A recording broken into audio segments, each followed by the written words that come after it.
Hi there everyone, I hope you are all doing well. Thank you so much for coming back to my channel. Yeah, I know it has been quite a long time, but a lot has been happening, and yeah, I was just not in a space of recording and all that, but did all my best to at least film one video before the end of this year. And on today's video, I will be sharing my top 5 lessons that I've learned this year. So the first aspect would be the first lesson rather would be the compounding effect. So basically, about a couple of years ago, I read a book called The Compound Effect by Darren, and I highly recommend this book. So basically, this book helped me to understand, to grasp the whole concept of the compounding effect, because when they try to explain it to you, it's kind of a bit confusing, but after I read this book, I truly understood what it was and how to make it work for me. Because that's the funny thing about the compounding effect. This can either work for you or work against you. However, you as an individual have the ability to make it work for you by consistently making small changes which will yield massive results over time. So I saw in my financial journey this year that I've never been a really good person at savings, but by me trying to save consistently, a small amount of money has kind of like helped me to build this habit that I was never really good at. But that's the thing with compounding effect. Consistency is key. So you just have to be consistent with what you're doing. And this is why they always tell you that it's better for you to start investing at a very young age, because as time goes on, your money will compound over the period of the years that you've been investing. So like, for example, if I started investing when I was when I was 20, or when I got my first job, which was at 25, by now, which is almost 5 years later, I would have benefited from the compounding effect. So yeah, so you just need to start as soon as possible and give it time, and eventually with time you will see massive results. So yeah, that's the compounding effect. Lesson number 2 is the power of intentionality. So I chose to be very intentional with my money this year. Being intentional or living with intention is purely based on the practice of identifying what is truly important to you and what brings meaning to your life. So in the past, I would just spend my money on almost anything, but what I learned this year and what I've experienced is that by me being intentional with my money, I end up only spending it on the most meaningful things that I need. I realize that I'm working so hard for my money, and with me just spending it on things that are not meaningful is more like I'm betraying myself. So I decided I am going to be intentional with my money. I'm going to consciously make a decision on everything that I want to spend my money on. And one thing that I realized was that this has helped me to save a lot of money, because in the past I'll just spend money on things that are not really necessary. For example, I remember when I got my first salary, I went out and spent about 2,000 to 3,000 rand on makeup, and which was not a bad thing.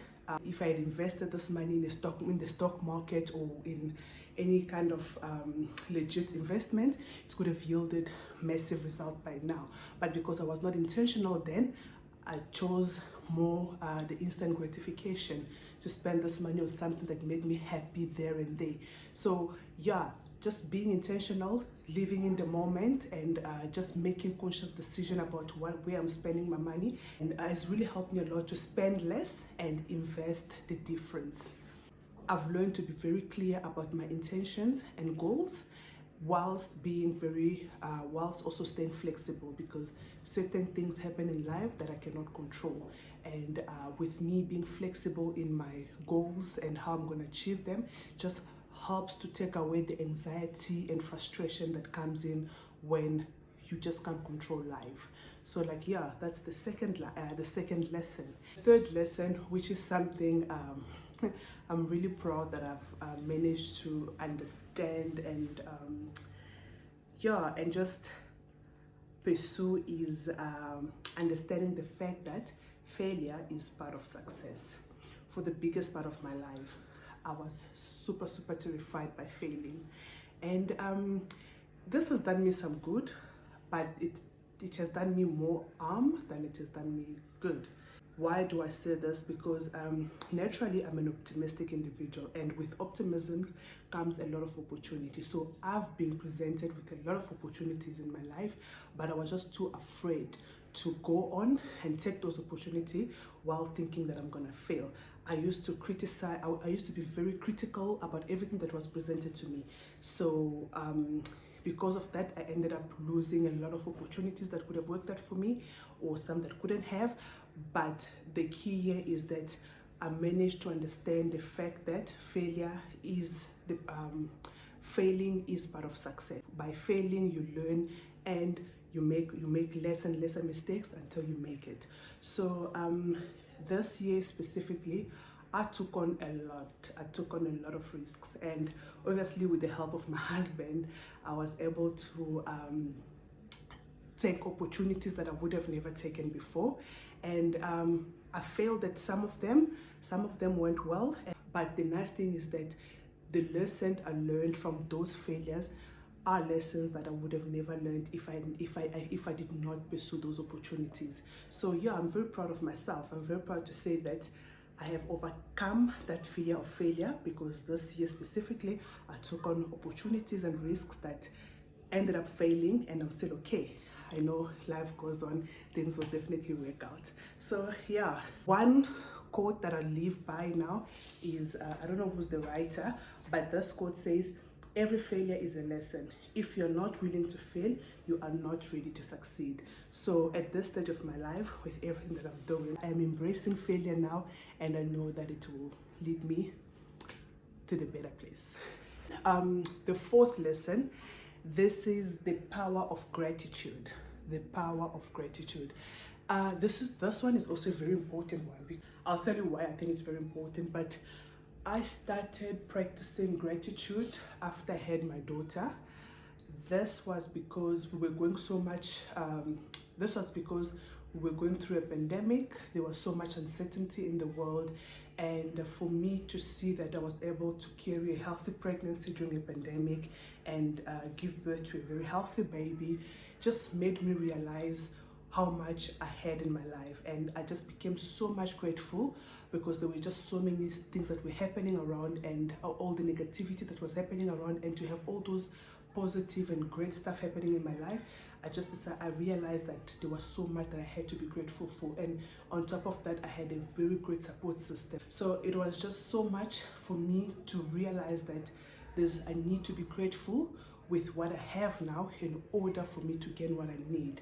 So how did this help me financially? It has helped me in a way that I've learned to be satisfied with what I have now, knowing that I will be able to work and one day get what I need, get what I want one day. So in terms of material stuff, I used to be crazy about shopping. I used to be like a shopping addict. At that time, I thought it brought me happiness, which it did. But like, yeah, now I've realized to be content with what I have, knowing that I can save and invest my money into more meaningful stuff, more meaningful things that will yield massive results eventually for my family.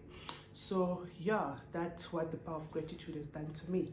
The fifth lesson, which is actually the most important lesson of all of them, because this one lesson helped me to be able, equipped me to be able to learn the other lessons and make them work to my advantage. This is the power of habits. So habits are all those small actions that make us human. So like, for example, like all those small things that you do every day that make you who you are, those are habits. And I just never realized how powerful habits were.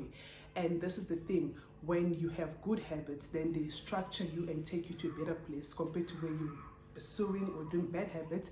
Obviously they take you backwards. So just by me understanding the power of my daily actions and just realizing that it's in all these daily actions that will lead me to succeed one day, I've been able to achieve so much this year. And I've read quite a couple of books on habits, which are like the likes of Atomic Habit, which is also a very good book that I highly recommend.